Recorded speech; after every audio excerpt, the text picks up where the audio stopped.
വീടിനെ സംബന്ധിച്ചിടത്തോളം നമുക്ക് ആ ഒരു വാട്ടർ ബോഡി വളരെയധികം പ്രാധാന്യം ചെയ്യുന്നുണ്ട്.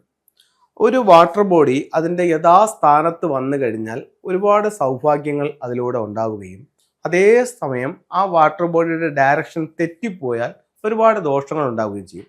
ഒരു കൺസൾട്ടിങ്ങിന് നമുക്ക് കാണാൻ സാധിച്ച ഒരു വീടെന്ന് പറയുന്നത്, ആ വീട് പടിഞ്ഞാറ് ദർശനത്തിലുള്ള ഒരു വീടാണ്. പടിഞ്ഞാറ് ദർശനമാണ് ആ വീടിൻ്റെത്. ഇപ്പം ഇവിടെ ഇത് അവരുടെ കന്നിമൂലയാണ്. ഈ വീടിനെ സംബന്ധിച്ചിടത്തോളം നമുക്ക് വീടിന്റെ ഓരോ ഡയറക്ഷൻസ് നോക്കാം.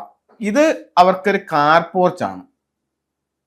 ഇവിടെ നമ്മൾ ഒരു വലിയ തെറ്റ് അവർ ചെയ്തിട്ടുണ്ട്. എന്താണെന്ന് മനസ്സിലായോ? എന്താണെന്ന് ചോദിച്ചു കഴിഞ്ഞാൽ, ഈ വീട് കന്നിമൂല നഷ്ടപ്പെട്ടു പോയ വീടാണ്. അപ്പൊ ഞാൻ ചെന്നിട്ട് പറഞ്ഞു, ഇത് കന്നിമൂല ഇല്ലല്ലോ. ഉണ്ടല്ലോ സാറേ, കന്നിമൂല ഉണ്ട്, ഇതാ കന്നിമൂല, ഇത് ഇവിടെയാണ് തെക്ക് പടിഞ്ഞാറ് മൂല, കന്നിമൂല എന്ന് പറയുന്നത് ഇതാണ്. ഞാൻ പറഞ്ഞു, ഇത് വീട്ടിൽ നിന്ന് നഷ്ടപ്പെട്ടു പോയല്ലോ. അല്ലല്ലോ, ഉണ്ടല്ലോ.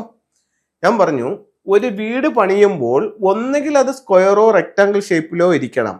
അത് ഇവിടെ അവർക്ക് സംഭവിച്ചത്, ഈ കാർ പോർച്ച് അവർ തള്ളി പുറത്തേക്ക് അങ്ങ് പണിഞ്ഞപ്പോൾ ഇവിടെ എന്ത് സംഭവിച്ചു? വെസ്റ്റും പോയി, സൗത്ത് വെസ്റ്റും പോയി. അതായത് രണ്ട് ദിക്കുകൾ അവർക്ക് നഷ്ടപ്പെട്ടു പോയി.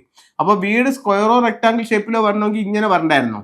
വന്നപ്പോഴത്തേക്ക് ഇത് ഇത്രയും തെക്ക് പടിഞ്ഞാറും ഇത് ഇത്രയും പടിഞ്ഞാറും. ഈ കാർ പോർച്ച് വന്നപ്പോൾ രണ്ട് ദിക്കുകൾ അവർക്ക് പോയി, കന്നിമൂല പോയി.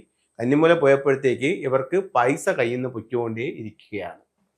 അടുത്തത്, ഇവരുടെ തെക്ക് വശത്ത് ഒരു ടോയ്ലറ്റ് ഉണ്ട്.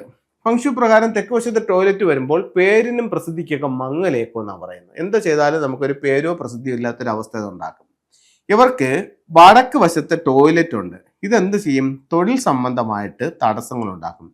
വീടിന്റെ വടക്ക് കിഴക്ക് ഭാഗം ഇവർക്ക് നഷ്ടപ്പെട്ടു പോയി. ഇത് വീടിനൊരു അഭിവൃദ്ധി ഇല്ലാത്ത അവസ്ഥ ഉണ്ടാക്കും. ഇതിനെല്ലാത്തിനും ഉപരിയായി ഇവിടെ പറ്റിയ മറ്റൊരു പറ്റെന്ന് പറഞ്ഞു കഴിഞ്ഞാൽ, ഇവരുടെ വീടിന്റെ കിഴക്ക് ഭാഗത്ത് ആ ലാൻഡിന്റെ ഏകദേശം ഫുള്ള് നീളത്തിൽ എന്ന് പറഞ്ഞു കഴിഞ്ഞാൽ തെക്ക് വടക്ക് ഫുള്ള് നീളത്തിൽ ഒരു വലിയ ഒരു മീൻകുളം അവർ പണിഞ്ഞിട്ടുണ്ട്. മീൻകുളം. അപ്പം ഇത് വടക്ക് കിഴക്കായിരുന്നെങ്കിൽ ഓക്കെ, കിഴക്ക് വരെ ആയിരുന്നെങ്കിലും ഓക്കെ. ഇതെന്താ ചെയ്തു? തെക്ക് കിഴക്കെന്ന് പറയുന്ന അഗ്നിക്കോണിലേക്കും ഈ മീൻകുളം കയറിയിട്ടുണ്ട്. അപ്പം ഇത് ഒരുപാട് ബുദ്ധിമുട്ടുകൾ അവരുടെ ജീവിതത്തിലേക്ക് കൊണ്ടുവരും. അപ്പോൾ പല ബുദ്ധിമുട്ടുകൾ ഉള്ളതുകൊണ്ടാണല്ലോ അവർ നമ്മളെ കൺസൾട്ടിങ്ങിന് വിളിച്ചത്. അങ്ങനെ അവിടുത്തെ കാര്യങ്ങൾ പറഞ്ഞ് മനസ്സിലാക്കി ഈ കുളം ഫസ്റ്റിൽ മാറ്റാൻ പറഞ്ഞു. അപ്പം ഇതിന്റെ പകുതി വരെ വേണമെങ്കിലോ അല്ലെങ്കിൽ ഇതിന്റെ 1/3 വേണമെങ്കിലോ ഈശാന കോണിൽ വേണമെങ്കിൽ അത് നിങ്ങൾക്ക് മെയിൻറ്റെയിൻ ചെയ്യാം. പക്ഷെ അതേസമയം ഈ പറയപ്പെടുന്ന തെക്ക് കിഴക്ക് ഭാഗത്തേക്ക് ഒരു കാരണവശാലും ചെയ്യാൻ പാടില്ല എന്ന് പറഞ്ഞു. അപ്പോൾ മുമ്പ് നമ്മൾ വീഡിയോ ചെയ്തപ്പോഴും ഒരുപാട് ആൾക്കാർ ഈ തെക്ക് വശത്ത് മീൻകുളം ചെയ്യുന്നു, തെക്ക് കിഴക്കിൽ ചെയ്യുന്നു, അല്ലെങ്കിൽ കന്നിമൂലയിൽ ചെയ്യുന്നു. അപ്പോൾ ഈ ദിക്കുകളിൽ ഇത്തരത്തിലുള്ള വള്ളത്തിന്റെ കാര്യങ്ങൾ നല്ലതല്ല.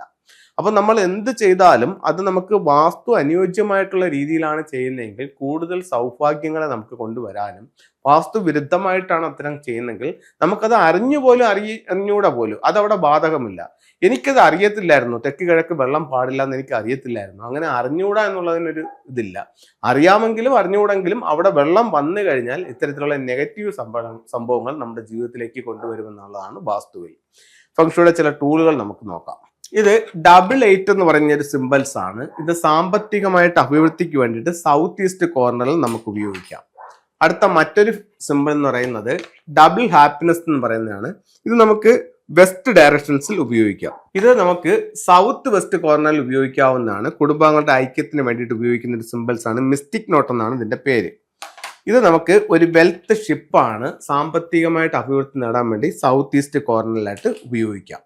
അതുപോലെ നമുക്ക് ഉപയോഗിക്കാവുന്ന മറ്റൊരു ടൂൾ എന്ന് പറയുന്നത് ഒരു ലാഫിൻ ബുദ്ധയുടെ ട്രാവലിംഗ് ബുദ്ധ എന്ന് പറഞ്ഞിട്ടൊരു സ്റ്റാച്യു ആണ്. അതുപോലെ വീട്ടിലെ ദൃഷ്ടിയൊക്കെ തട്ടാതിരിക്കാൻ വേണ്ടിയിട്ട് നമുക്ക് ടർക്കിഷ് ബ്ലൂ ഐ ഉപയോഗിക്കാവുന്നതാണ്. ഇത് മെയിൻ എൻട്രൻസിന് സമീപം മറ്റുള്ളവർ നോക്കുമ്പോൾ കാണും വിധം ഇതിനെ ഹാങ് ചെയ്യാവുന്നതാണ്. അപ്പോൾ എല്ലാവർക്കും എല്ലാ ഐശ്വര്യങ്ങളും ഉണ്ടാവട്ടെ എന്ന് പ്രാർത്ഥിച്ചുകൊണ്ട് നിർത്തുന്നു. നന്ദി, നമസ്തേ.